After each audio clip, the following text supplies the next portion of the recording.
নেতা তারেক রহমান বলেছে বাংলাদেশের প্রথম দরকার নির্বাচন কমিশনকে সংস্কার করা, কারণ জনপ্রতিনিধি ছাড়া জনগণের সকল ক্ষমতা, জনগণের যে নির্বাচিত সরকার সেই সরকারের ক্ষমতা বলেই অন্যান্য সংস্কারগুলো করা হোক, এটাই জনগণের দাবি।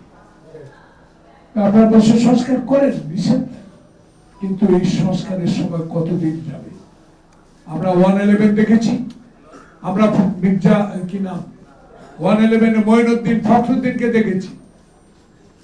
আমার যেন আরেকটি চক্র কাজ করে আপনার এই অন্তর্বর্তী সরকারকে ষড়যন্ত্রের শিকার না হতে হবে, সেই দিকে আপনাকে সর্বক্ষণ নজর রাখতে হবে। কারণ এরা এখনো সেনাবাহিনী আছেন মাঠে, আমরা স্বাগত জানি, কিন্তু অস্ত্র উদ্ধার বাংলাদেশের ছাত্রলীগ যুবলীগের কাছে যত অস্ত্র আছে, আধুনিক অস্ত্র, সে অস্ত্র বাংলাদেশে আওয়ামী আমলের সময় যে সকল ওসিগুলা থানায় দায়িত্ব ছিল তাদেরকে ডেকে জিজ্ঞাসা করেন, তারা নাম বলে দিতে পারবে, বাড়ির নাম বলে দিতে পারবে, বাপের নাম বলে দিতে পারবে, অস্ত্র কোথায় আছে সেটাও বলে দিতে পারবে।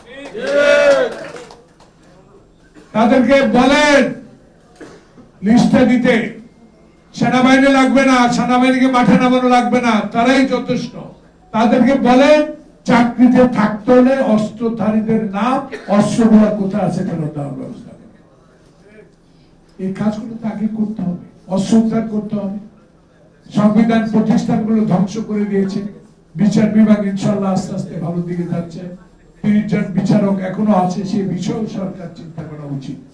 তাই আমি মনে করি যে একটা যৌক্তিক সময়ের মধ্যে একটা নির্বাচনের রোড ম্যাপ দেওয়া উচিত, কারণ এই রোড ম্যাপ দিলেই জনগণ বিশ্বাস করবে এটা 111 সরকার নয়, এটা ছাত্র জনতা রক্তের বিনিময়ে অর্জিত সরকার।